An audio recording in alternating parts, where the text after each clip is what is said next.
how the retailer will get more profit than the wholesaler.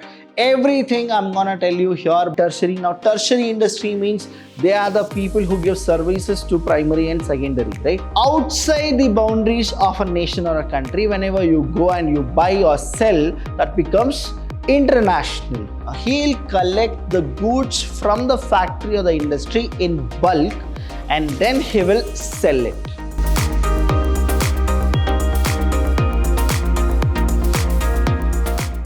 Hello everybody, a warm welcome to one and all. I'm Abhilash Chandra from the Department of Business Studies in Vidhyaashram PU College, the Temple of Excellence. Welcome to the new chapter, that is the 10th chapter called Internal Trade.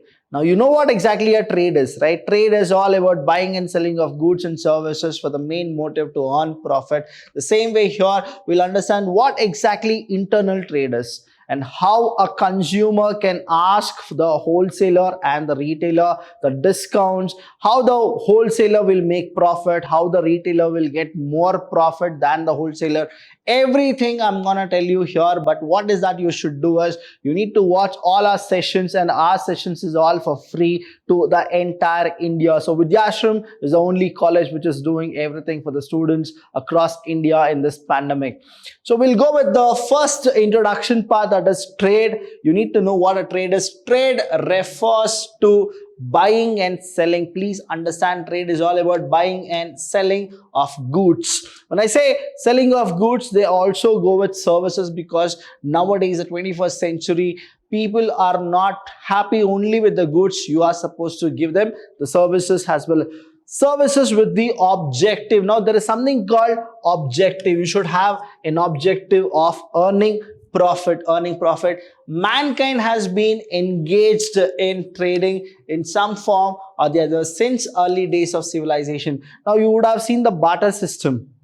Now, before this money was there, we had something called barter system. Now, in the barter system, what used to happen is people, whatever they have more, they used to exchange it with things which they don't have. So that is what the trade used to happen even then. Even we can see that Mohenjo-daro, Harappa and Mohenjo-daro and civilization in the China and Egypt and Rome, we can see that trade used to happen before the kings, right? So what exactly this trade is all about, I'll just tell you. But before that, you need to know and remember there is something called business activity. What is it? Business activity. Now, please understand this business activity here, students. Now, business is divided into two. One is, say, industry.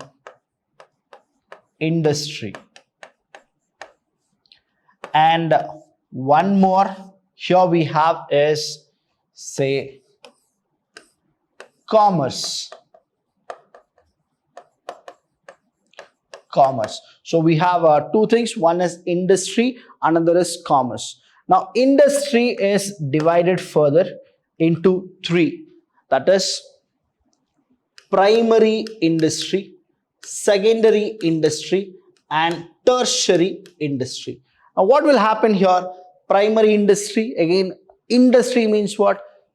Anything where the raw materials is converted into finished good. Industry is a place of manufacturing.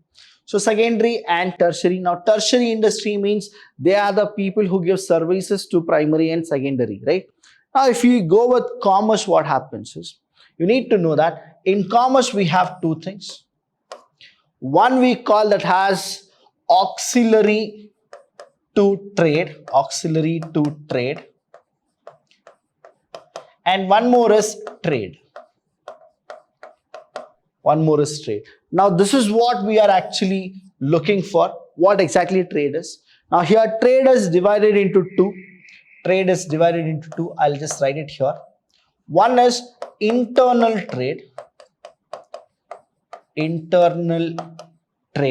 and one more is external trade. Now, here what is it? Trade is the common thing. Internal and external trade. Now, this chapter only deals with internal trade. And let me tell you, internal trade, you have two things. One is wholesale, another is retail. External, you only go with import, export, import. Now the next chapter which I'll be going forward will be the external, that is called international business. So in this chapter, we'll only stay within the boundaries of a country, that is called internal trade. So this is what the basic which you people need to know. So I'll just repeat it here. There's something called business activity. Now I told you here, that is mankind has been engaged in trading in some form or the other since early days of civilization. That is what it is called industry, where raw materials are converted into finished goods, and then we have commerce. Now what exactly the meaning of commerce is?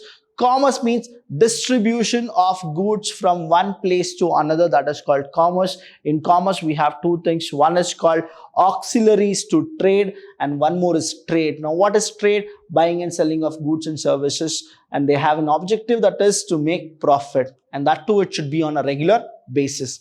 And every trade, whatever you do, it should be legal in the eyes of law. When I say the eyes of law, please understand, we always need to understand the law of land. Now, probably what is legal in India may not be legal in Afghanistan or vice versa. So that's why whenever we go with internal trade, we only talk about the law of the land, that if it is legal, then only you can practice.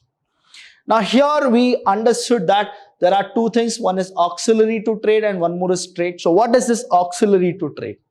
Auxiliaries to trade means, again, they are the people who gives services to trade. Now, which are the services? We'll actually check here itself. Now, services like insurance is a service rendering thing. Banking is a service sector. We have telecommunication sector, which is in service sector. Then you have warehousing. All these things come under auxiliary to trade. And those people will give service to whom? To the trade. And trade has two things. One is wholesale, another is retail. When it comes to this wholesale and retail, those two will be here in internal trade. One more is that we call it as import, export and interport, that is outside the boundaries of the country, and those three will actually come in the external trade. So let's go with the next one, that is types of trade. I told you about this trade thing, right? Now trade, it's of two types. One is internal, another is external. And in this chapter, we'll only talk about internal trade, right? We'll talk only about internal trade. Now here internal, there are two. Now let's check what are the two types here. Internal trade, that means buying and selling of goods and services within the boundaries. Please take a key point here. Now what exactly the key point is? The key point is, first one, within the boundary. Within the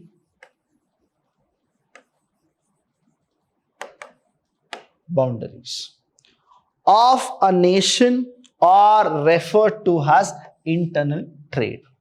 Whether the product or purchase from a neighborhood shop, in a locality or a central market or a departmental store or a mall, wherever it is, right? Wherever you want, you go and purchase it, but you should restrict yourself within the boundary of a nation or a country. That we call it as internal trade. Then what is external trade? Now, outside the boundaries of a nation or a country, whenever you go and you buy or sell, that becomes international. So here buying and selling will not come. There is two terms we call that as importing and exporting. When I say importing, I'm actually buying from a foreign nation. That is called importing. When I say exporting, I'm selling something from my country to the other country. That is called exporting. Now, there is one more thing called interport. Now, those three I'll explain you in the next chapter. Let's check the internal trade. Now, internal trade, you got to know what is the key point. Within the boundary, you need to go with buying and selling. buying and selling. Now, types of internal trade, that is, there are two types of internal trade. One is wholesale trade and retail trade. Now, what is this wholesale trade and retail trade? Wholesale trade, in the sense, what usually happens is, now there is this industry or say factory. Now, where manufacturing of goods have taken place. Now, those people need to sell it to the consumer. Only then the consumer, when he pays, then the industry or the factory will start making money, right? That is the profit. Now, the industrials people, they cannot go to the consumer door to door and sell the things. So, what they do is, there is a medium, that is a person who has not manufactured, but only he is a person to sell the product. We get the goods from the factory to the wholesaler. Now, what does this person, what exactly he does?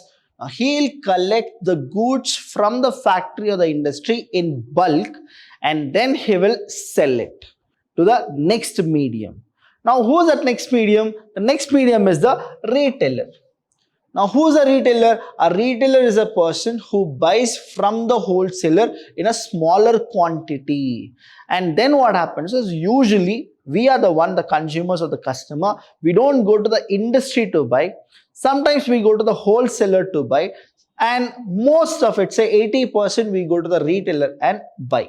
So that's why I tell you, students, whenever you have a chance, right? If you are taking a bulk order, I always prefer you people not to go to a retailer or a wholesaler. Go directly to the manufacturer. I'll give you an example here. Water bottle. Now, you have a function at home and you are actually calling 1,000 people.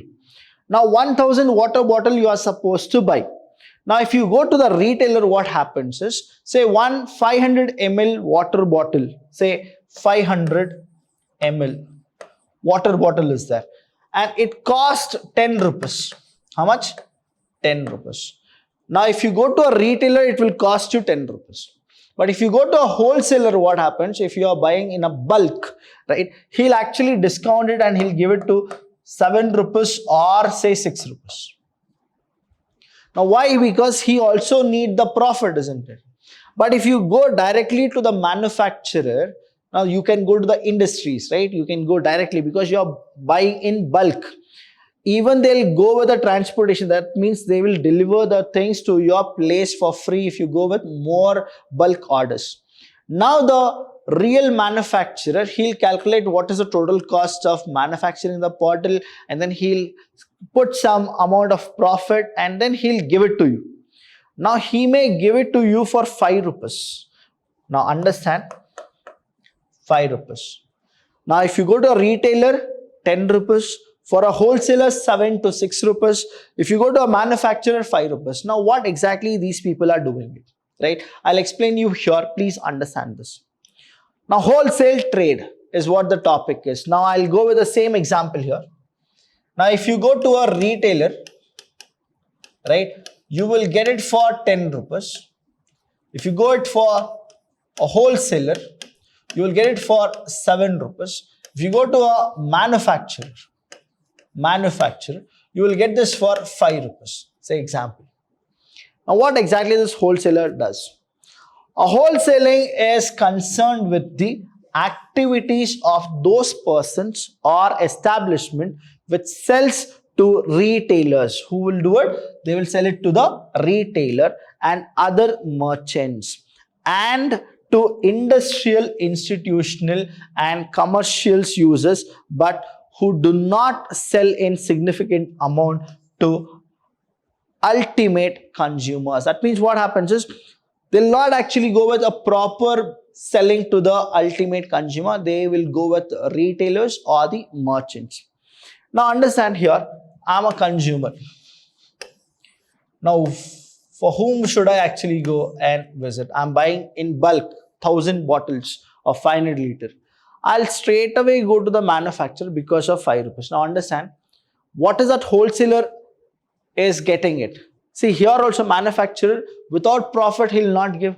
Say that cost of manufacturing and whatever the mineral water they have actually gone with, say it is 4 rupees. Still the manufacturers make 1 rupee profit by doing all the things, installing the raw materials, installing the machines, labor, everything. He is making 1 rupee from a bottle, and he gives to the wholesaler for 5 rupees. The way he is giving to us, he'll give it to the wholesaler. Now wholesaler isn't doing anything, but still if any one bottle is being sold, he'll make 2 rupees profit. Now he is not doing any investment. He is only doing what? He is a person called intermediary, like a broker. Now retailer, again, he isn't doing anything. He buys from the wholesaler for 7 rupees. If he sells it, he gets for 3 rupees. That's why, students, many of the people, they don't want to be a wholesaler. They want to be a retailer because they have more profit margin than the wholesaler and the manufacturer. See, the manufacturer does everything, but he makes only 1 rupee as a profit. But who is a person who is ultimately getting more money? That is the retailer. After that, it is a wholesaler, because wholesaler buys everything in bulk. Now, services of wholesaler. What are the services he gives? Now, services, there are two types of services. One is services to manufacturers. Now, what the manufacturer does? See, because wholesaler will act like what? Now, there is manufacturer.